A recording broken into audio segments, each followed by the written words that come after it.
नमो निष्कलरूपाय नमो निष्कलतेजसे नमः सकलनाथाय नमस्ते सकलात्मने नमः प्रणवाचाय नमः प्रणवलिंगणे नमः स्रष्टादिकर्ते च नमः पंचमुखाय ते पंचब्रह्मस्वरूपाय पंचकृत्याय ते नमः आत्मने ब्रह्मणे तुभ्यं अनंतगुणशक्तये सकलाकलरूपाय शंभवे गुरवे नमः।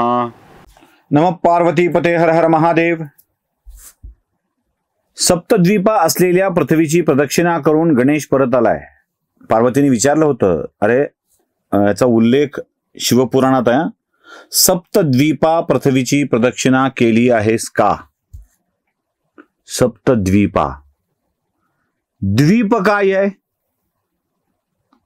तुमच्या लक्षात येईल, पृथ्वीचं वर्णन आमच्या पुराणात कधीपासून आहे. म्हणजे उगाच भारतापुरते देव होते आणि बाकीच्या ठिकाणी नव्हते आणि आम्हाला बाकीच्या गोष्टीचं ज्ञानच नव्हतं, असल्या गप्पा कोणी मारायच्या नाहीत. आजही सोरटी सोमनाथाच्या मंदिरात असलेली ती रेषेची लाईन आणि ते छायाचित्र आजही लक्षात ठेवायचं. आमचा व्यापार आधीपासूनच कंदहारच्या पलीकडेपर्यंत होता. इकडे पूर्वेकडे आणि पश्चिमेकडे भारताचे संबंध होते, त्यांच्याकडे ती भूमी होती, हेही लक्षात ठेवायचं. इंग्रजीतले वाक्य उगाच टाकायचे, वास्को दी गामा केप ऑफ गुड होपला वळसा घालून कालिकत बंदरात उतरला आणि भारत काय असतो कळलं. भारताचा शोध कुणी नाही लावला. त्या न येणाऱ्या लोकांना कळलं असेल भारत नावाचा सोने की चिडिया असलेला देश इथे आहे म्हणून. कोलंबसने अमेरिकेचा शोध लावला. अरे काय शोध लावताना काही दिव्य दिव्य गोष्टी सांगता. शोध लावणं आमच्याकडंच. आमचा प्रॉब्लेम फक्त इतकाच की साला आम्ही नोंदी करून नाही ठेवल्या. आमच्याकडच्या ज्ञानाच्या नोंदी करून ठेवल्या असताना तर हे झालं नसतं. सप्तद्वीपा या शब्दाजवळ होतो मी. काय आहे सप्तद्वीपा? 7 द्वीपांचा समूह असलेली पृथ्वी. यातलं द्वीपकल्प काय आहे? तिन्ही बाजूने पाणी आणि एका बाजूने जमिनीचा सुळका असा आत जातोय. भारताचा नकाशा बघा. वरून जमीन सुरू होते आणि अशी निमुळती होत जाते. शेवटी कन्याकुमारीपर्यंत ती निमुळती झालेली असते. इकडे हिंद महासागर, पूर्वेकडे बंगालचा उपसागर, पश्चिमेकडे अरबी सागर, या सगळ्या सागरांच्या मध्ये जो जमिनीचा तुकडा घुसलाय याला म्हणायचं द्वीप. अशा सप्तद्वीपांची पृथ्वी आहे. 7 द्वीप आहेत. तुमची खंड किती? आता 7. ही सगळी 7 खंड म्हणजे एका ध्रुवाकडून सुरू झालेली जमीन दुसऱ्या ध्रुवाकडे जात निमुळती होत जाते आणि समुद्रात ते टोक जातं. याला म्हणायचं सप्तद्वीप. आफ्रिका खंड ही असाच आहे. अमेरिका खंड ही असाच आहे. ऑस्ट्रेलिया खंड आता त्याचं बेट झालंय, पण बहुतेक वेळेला तसंच आहे ते. या सगळ्या खंडांचा जुन्या काळातला अभ्यास करून बघा, ते तुम्हाला द्वीपासारखेच दिसतील. म्हणजे सप्तद्वीपा असलेले या पृथ्वीचा, ज्याचा उल्लेख शिवपुराणात आहे, हजारो वर्षापूर्वी लिहिलेली सांगितलेली पुराण, त्या सप्तद्वीपाची तू प्रदक्षिणा करून आला आहेस का हा प्रश्न विचारलाय. आणि महादेवाने हो सांगितलं, गणपतीनेही हो सांगितलंय.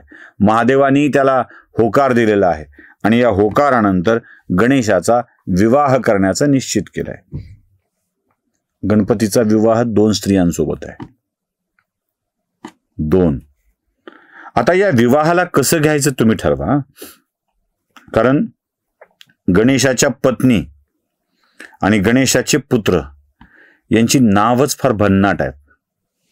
ते एक विलक्षण संदेश देऊन जातात. काय काय ती नावं? पार्वती आणि महादेव गणेशाच्या 2 मुलींसोबत विवाह करतात. एक आहे सिद्धी, एक आहे बुद्धी. एक आहे सिद्धी, दुसरी आहे बुद्धी. सिद्धी आणि बुद्धीच्या सोबत गणेशाचा विवाह होतो. आता सिद्धीपासून गणेशाला जे पुत्र मिळतो तो आहे क्षेम आणि बुद्धीपासून जो पुत्र होतोय त्याचं नाव आहे लाभ. आता नाव ठरवून ठेवले होते की हा काही संदेश आहे, तुम्ही ठरवा. बुद्धिदाता गणेश आणि सिद्धी बुद्धिदाता गणेश आणि सिद्धी एकत्र आले तर क्षेम होतं. सिद्धीची प्राप्ती तुम्हाला झाली आणि बुद्धी सोबत नसेल तर क्षेम येत नाही. सिद्धीचा दुरुपयोग करणार असाल तर आयुष्यात क्षेम होत नाही, कुशल होत नाही, मंगल होत नाही.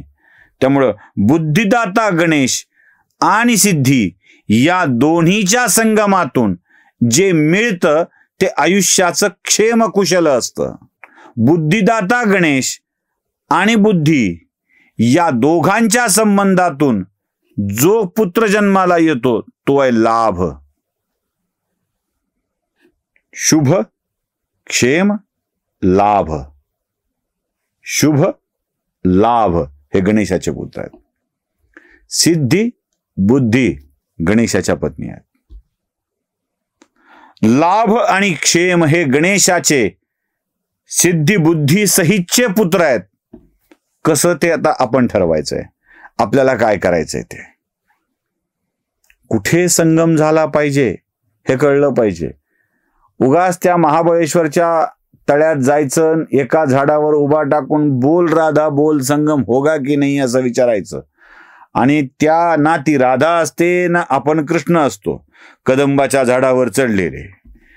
आणि हा संगम आपला झाला तर काय होतं, आपल्या वाट्याला येतं ते काट्ट ज्याला आपण बाब्या समजतो. लक्षातच ठेवायचं. रिद्धी बुद्धी आहे, सिद्धी बुद्धी आहे तर क्षेम कुशल आहे. शुभ लाभ आहे. लाभ सुद्धा शुभच असला पाहिजे हे लक्षात ठेवायचं. क्षेम असलं पाहिजे, कुशलता असली पाहिजे त्याच्यामध्ये हे लक्षात ठेवायचं. म्हणजे हे काय झालं, गणेशाने प्रदक्षिणा मारली, एक नाही 7 मारल्या. महादेव पार्वतीला ते पटलं, लग्न झालं, दोघींसोबत झालं, लेकरू झालं, 2 लेकरं झाली, दोघींना 2 झाली. आणि हे कार्तिकेय अजून पृथ्वीभोवती प्रदक्षिणा चालूच आहे. ही पृथ्वीची प्रदक्षिणा पूर्ण झाल्यावर कार्तिकेय येतो कैलासावर. नारदाला कुठं गप बसवत आहे. कळीचा मुद्दा उपस्थित करणे नारदाचंच काम. ते म्हणाले, हे गणेश 2-2 स्त्रिया करून बसलाय, याने लग्न केलं तर हे संसारात रमतील, आपलं काय, जग कसं चालणार. कार्तिकेय त्यांनी सांगितलं, कार्तिकेय इकडे ये. ते म्हणला, काय तुला माहिती आहे का. ते म्हणले, काय, तू गेलास तिकडे पृथ्वी प्रदक्षिणा करण्यासाठी आणि इकडे गणेशाने करामत करून दाखवली. ते म्हणले, आई भोवती चक्रा मारल्या, म्हणला तुम्हीच माझं विश्व, तुम्हीच माझं जग, तुम्हीच माझी पृथ्वी. त्यांना पडलं म्हणले, त्यांनी लग्न करून दिलं, त्याचं लग्न झालंय, त्याला लेकरं झालीत आणि तू बसला म्हणले हेलपाट्या मारीत. आता कार्तिकी एक शुद्ध झालाय. तो आईकडे येतो, वडिलांकडे येतो, म्हणतो असं झालंय, हे खरं आहे. त्याला तो खरं आहे. त्यांनी मारलेल्या प्रदक्षिणा तुम्ही गृहीत धरल्यात. ते म्हणले, हो. मग मी केली ती काय, तूही पृथ्वी प्रदक्षिणा केलीस, तुलाही पुण्य आहे, प्रश्नच नाही. पण म्हणलं माझ्यावर अन्याय का, माझा विवाह आधी का केला नाही. ते म्हणजे त्यांना आधी पोचला म्हणून त्याचा केला. मग मात्र कार्तिकेय प्रचंड रागावतोय आणि कैलास सोडून निघून जाण्याचा प्रयत्न करतोय. कोणीही त्याला अडवत नाही. क्रौंच पर्वतावर जातोय. क्रौंच पर्वतावर गेलेल्या कार्तिकेयाला परत आणण्याच्या ऐवजी आपणच तिकडे जायचं का याचा विचार पार्वती करते. काय होत आहे पुढे बघूया पुढच्या भागामध्ये. नमः पार्वती पते हर हर महादेव.